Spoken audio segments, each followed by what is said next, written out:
guys, John L here. Hope you're all having a great day. We have a Crash of the Titans lined up. It is against Human Torch. So this is one of the kind of more rare 3-star ones, and it's a really rare 3-star one because he's only level 222, not the regular 270. We will be taking him on with Medusa.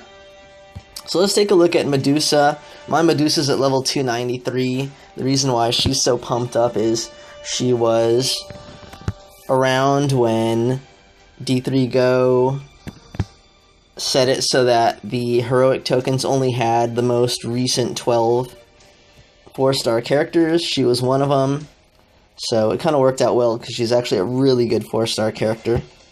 Let's take a look at her though. She is a yellow, red, purple. I want to say that's kind of unique. A Bill Sienkiewicz cover. Pretty cool. 15,832. Probably just about, actually that's probably low, because she's got about 23 extra covers, so she's kind of a little bit lower in HP than your average 4-star character. Again, she is a yellow, red, purple. Let's take a look at her powers. The first one is Resolute Queen. It's a passive. No matter the situation, Queen Medusa protects and leads her people with unwavering loyalty and determination. Whenever an attack, protect, or strike tile is matched, if it was a friendly tile, give a burst of 657 health to the team. If it was an enemy tile, gain 2 AP in purple, blue, or green.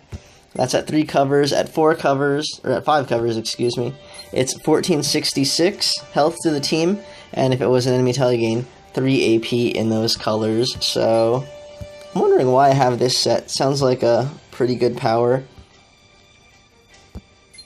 I haven't really taken a look at her setup since initially building her, so depending on how I've played, I could see myself perhaps changing this.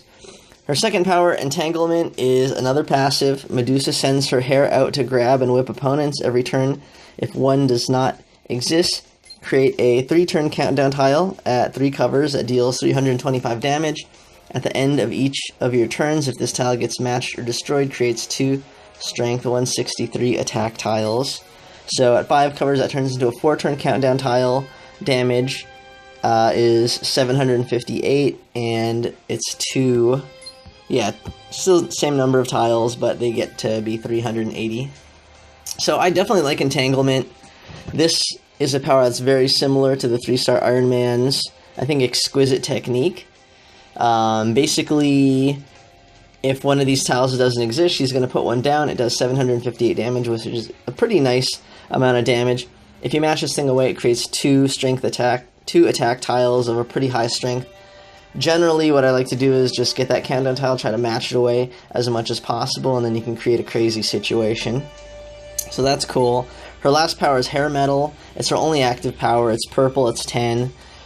Medusa's hair wriggles its way through enemy defenses, causing chaos and confusion. Swap 16 pair of random tiles, stealing any swapped enemy strike or protect tiles, improving them to 294. That's at 3 covers. At 5 covers, she's going to steal 16 pairs of random tiles, stealing any swapped attack, protect, and strike. Yeah, okay, so she mixes in attack tiles too. I really like that, because I hate attack tiles. And then improves them by 491. So to tell you the truth, you get that benefit from level 4. And with Resolute Queen, what happens here? Well, you just get a bigger burst of health, but it looks like you'll have to commit to 5 in either Resolute Queen or Hair Metal to really get the, well, to 5 in Resolute Queen to get the really good effect of the attack. So I think I'm just going to leave it as is. Alright, we don't need to look at that. Let's get going in the fight. So if I was going to boost her, I would boost in purple. That's her only active power. That's the only thing you really want to get. Everything else is a passive, so even though her strongest powers are red, or strongest colors are red, yellow, and purple, the only thing that you really need to boost in AP is purple. If you want to boost in damage, you're probably going to want to boost in purple as well, and then also if you're looking for other colors, just red and yellow. But I'm not gonna, because she's 293. This should be a pretty easy fight considering he's level 222. Alright, so let's take a look at Human Torch first. He is a red, black, green. So red is Fireball. It's 8 AP. Johnny hurls a fistful of flame, torching the opponents, deals 2650 damage. Excuse me. And blisters the battlefield, destroying 2 red tiles. Excuse me again. So the thing that kind of you need to read between the lines with this power is that it doesn't disclude gaining AP.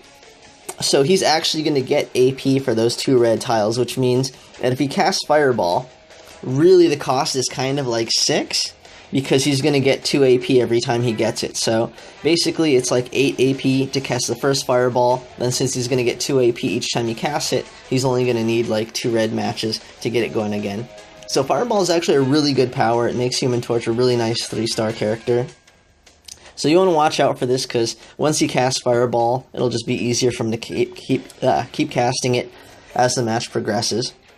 Second power is Inferno. It's 10, it's black. Eager to impress, the Human Torch erupts in flames, scorching the opponent but disrupting his team. Converts up to 8 basic tiles into attack tiles that deal 255 each turn, but depletes a team's blue, purple, and yellow AP by 30%. So this puts out just a bunch of attack tiles. It looks like this one's pretty tough. It's 255, so if he gets this out, and there's not any team-up tiles that are blocking this, or any other special tiles that are on the board that are blocking this, it could do about an extra 2,000 damage. So you kind of want to pay attention to this. Generally, it never gets up that high. There's always something that makes it so he never gets all 8 of the attack tiles out. But once he gets this out, he could be doing just a bunch more damage than regular with all of his matching. Last power is Flame Jet. It's 5 AP. The Human Torch channels a deadly stream of flaming plasma, creates a green repeater tile that activates every turn, dealing 307 damage for every green AP the team has, max 2761 damage a turn. Tile costs 1 green AP each turn. So basically, for 5 AP, he puts this thing out on the board, and then for every amount of green AP he has, he's going to deal 307 damage, but it's going to decrease his number of AP by 1. So if he has if he's been accumulating a lot of green AP, this could be really tough. Sometimes it's almost, irrelevant, because he'll put this tile on the board and then have no green AP, so it'll do no damage. So it could go either way, but just watch out for it, because it also is a pretty cheap power. Anyways, let's get going. I think a lot of what we're going to do is going to be based on trying to keep him away from his colors, and then also trying to match our countdown tiles, and perhaps get a hair metal in. So we have an advantage to start because we have the entanglement tile, so that's going to do, 750 damage each turn as the match starts up. So he's making his way to a fireball. I'll just kind of stop him from getting going what he needs. He's probably going to cast a flame, whatever this thing is, flame jet. As long as we can keep him away from green, we should be okay. So as long as we slow him down, we have the advantage in this fight. If he can't really get going quick, we'll be okay. So, let's see. Alright. Just don't make any matches for him.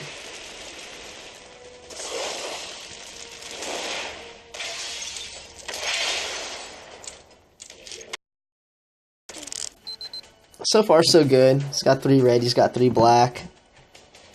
Let's get rid of this repeater tile. That'll cost him an extra 5 whenever he needs to cast Flame Jet, so you want to do that.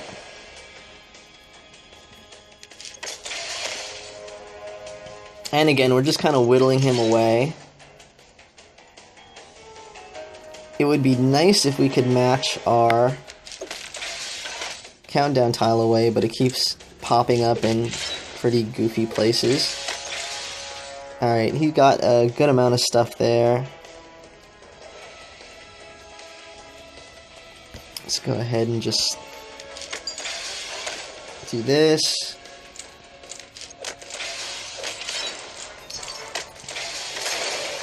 Alright, we could do a hair metal, but there's not really a point. What you should hold hair metal for is if he gets his blackout Inferno, use that, because then you can steal the attack tiles and turn them against him.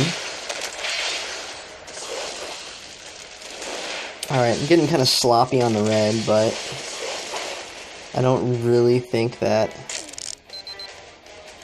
it's going to be too much of an issue. So he cast Inferno.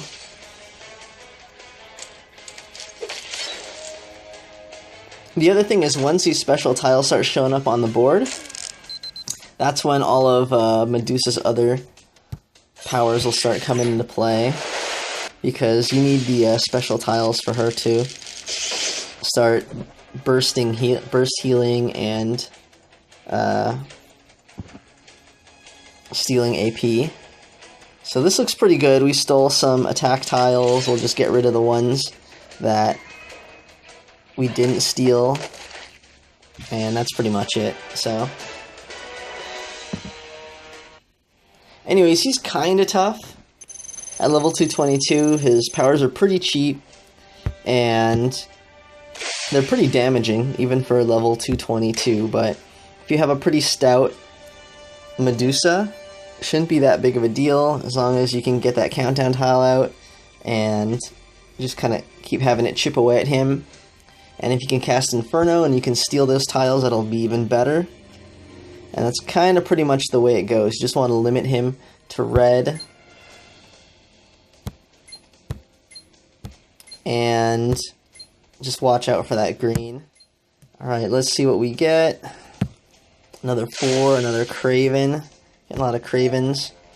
Anyways, hopefully that was entertaining and helpful for you guys. Good luck in getting that latest legend and pulling a 5. Check out Artum and Mr. MPQ. See what they do.